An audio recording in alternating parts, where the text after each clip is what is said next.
Viridiana Rios is a global fellow with the Wilson Center's Mexico Institute. She's also a fellow at Harvard's David Rockefeller Center for Latin American Studies and a former advisor to Mexico's Ministry of Finance. Viridiana, welcome. Thanks for joining us. Thank you so much for having me.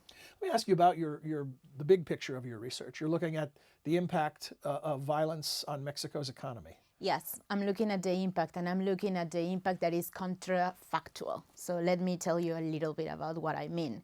Generally, when we think about how violence has been impacting the Mexican economy, not only the Mexican economy, any economy in general, we believe it's a bad impact. However, when you start analyzing little by little the details of who gets affected and how, you realize that actually there are some industries that get quite benefit by violence. Some industries that are particularly extractive, or some industries that are related to violence. Let's say, for example, the media. The media gets a lot of attention, so they become very productive. Another industry is private security, oil companies, like things that can remain. So when you look at the broad picture of how these big increases in violence that Mexico had over the last 3 or 4 years have impacted its economy, you realize that actually, on the average, the Mexican economy has been doing pretty well. It is only some industries, the ones that have been affected. So we need to go deeply into those. That sounds like bad news for people who want to end the violence, because whenever anybody is making a profit, it's hard to convince them that there's a problem. Absolutely. However, it's also bad news for the Mexican economy in general, and let me tell you why. Even though the economy is growing, actually Mexico is one of the most healthy economies so far in Latin America over the last years.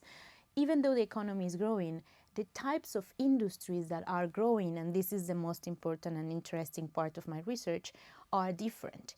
It is industries that are less complex, that have less know-how, that need employers that are less educated.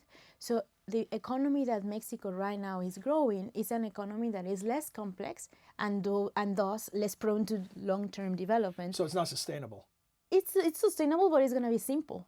So the difference is, you don't want a Mexico that is growing out of selling oil, bananas, and basic products. You want a Mexico that is profitable out of selling automobile industry, aerospatial, manufacture. And that's where things like violence and corruption need to be addressed. Exactly. So the big difference is, you may have a country that is growing and is violent, but it's only going to grow in those very simple industries, not in the complex industries that we need a country to grow. And what's the activity in that regard to attempt to create an environment where those industries can grow? We need to protect the industries that are more sensitive towards violence. One industry that is particularly sensitive and complex is tourism, for example. By getting tourism into Mexico, you get not only people that spend on issues and services, but you also get ideas, you also get know-how, you also get a lot of things that permeate when two countries are basically together, working together. So we need to protect those industries that are particularly sensible, and we need to have policies that directly address how we are going to promote development in the industries of Mexico that are the most complex, that are the most intensive in knowledge. So what are the main barriers to addressing the violence question in a significant way? Well, one important is to keep moving the justice reform in Mexico. That's an important issue. Actually, in June of this year, it is supposed that Mexico would have finally finished to implement its most important judicial reform, one that was approved in 2008. So let's see if they manage to do it. So far, it seems like they are not going to be able to fully implement it, but the deadline is June. And another quite important is to fight corruption.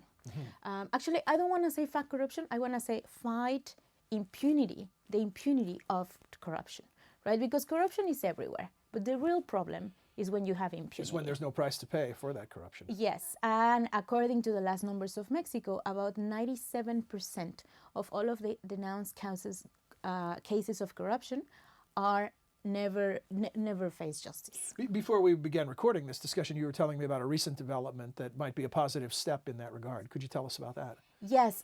So the most important step probably right now in Mexico is that civil society managed to gather the 120,000 signatures that they needed to gather in order to push the discussion of a new legislation, anti-corruption legislation in Mexican Congress. Let me explain you a little bit about why this is an important issue.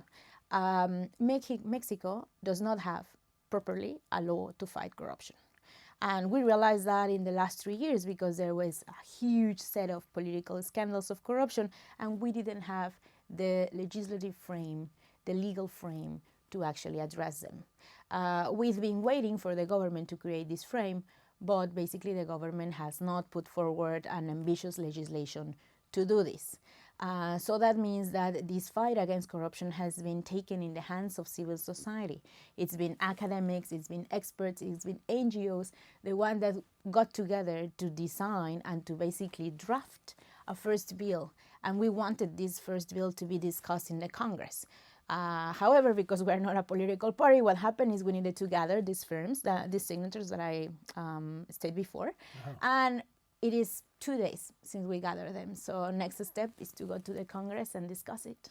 Great. You know, Americans often think in terms of fixing problems around the globe, or is there a role for other countries, the U.S. or other countries, or are most of the things that you're talking about fixing things that need to occur in Mexico from the inside out? The role of the U.S. is critical. It's critical in 2 ways.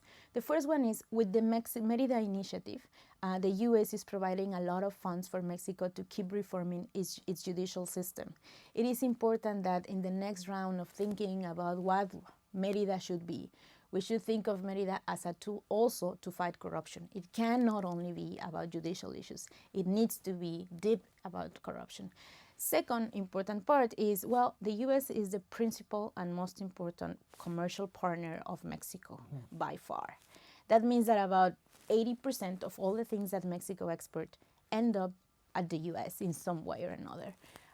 So if the U.S., if we were able to push a discussion and a narrative in which anti-corruption legislation is critical for the U.S. to keep partnering with Mexico, then Mexico would be, you know, in a pretty much stronger, it would have a pretty stronger motivation to actually put forward this law. Is the heated campaign rhetoric that we hear around immigration and Mexico's border with the U.S., does that get in the way of the relationship, or are we managing to make positive progress working on things that are below the radar of that? Yeah, well, that gets in the way because it moves the discussion towards the things we should not be discussing. What we should be discussing is how we're going to create a border in between Mexico and the U.S. that is a single country, you know, in which we can have a flow that is smart and also protected and secure, but mostly smart of commerce in between these two countries. You hear similar discussions from Canada, a seamless transaction between the two countries. Absolutely. We cannot keep just discussing migration. We cannot keep just discussing the issues that we were discussing in the 90s because this is a different world. This is a world of digital. This is a world where, for example, cyber threats. Why are we not discussing that? Why are we discussing flows of people? Let's discuss how we are going to help Mexico to develop the technology that we will need to protect our border from these types of new attacks. Well, I know that you travel between the U.S. and Mexico, yes. So thank you for joining us today, and I hope when you come back we get to speak with you again. Absolutely. Thanks, you so Viridiana. much. Pleasure.